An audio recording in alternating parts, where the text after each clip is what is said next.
Berbagai peristiwa hukum terjadi di tanah air, salah satunya Direktur Utama PT Sri Rezeki Isman atau Sritex Iwan Kurniawan Lukminto kembali diperiksa oleh Kejaksaan Agung.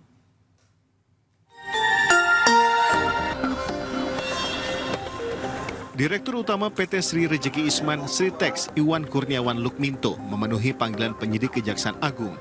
Iwan datang didampingi kuasa hukum sambil membawa koper berukuran besar. Iwan Kurniawan Lukminto diperiksa sebagai saksi dalam kasus fasilitas kredit yang diterima Sritex dari 4 bank plat merah. Untuk kasus ini, Kejaksaan sudah menetapkan 3 tersangka. Salah satunya adalah Iwan Setiawan Lukminto yang merupakan komisaris utama Sritex sekaligus kakak kandung dari Iwan Kurniawan Lukminto. Iwan Kurniawan selesai diperiksa Kejaksaan Agung Selasa malam. Mungkin detailnya dari penyidik ya. Tapi yang disebutkan pengadaan pemeriksaan orang belum ada dari penyidik juga masih belum menjawab lagi. Ada beberapa dokumen yang masih diperlukan oleh penyidik untuk diserahkan, Pak?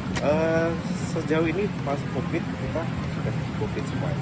Bapak berarti koper yang bawa tadi isinya full dokumen atau Full dokumen.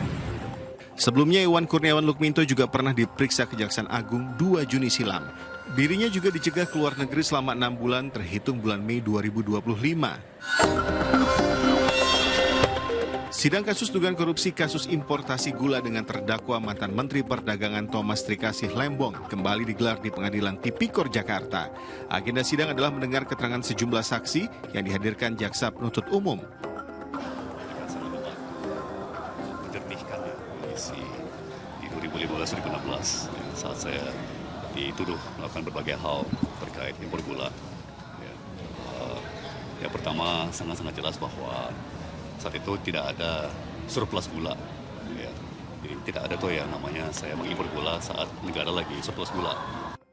Dalam kasus dugaan korupsi impor gula ini, jaksa menyebut kerugian negara mencapai 578 miliar rupiah.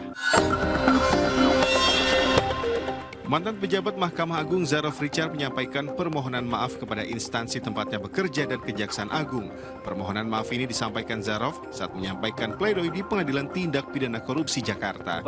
Zarof ditetapkan sebagai terdakwa dalam kasus suap dan dituntut 20 tahun penjara. Dia disebut mempengaruhi putusan hakim untuk membebaskan Gregorius Ronald Tanur yang didakwa membunuh Dini Sera Afrianti. Pada kesempatan ini saya juga meminta maaf yang sebesar-besarnya kepada Mahkamah Agung Republik Indonesia, di mana saya mengabdi kurang lebih selama 33 tahun.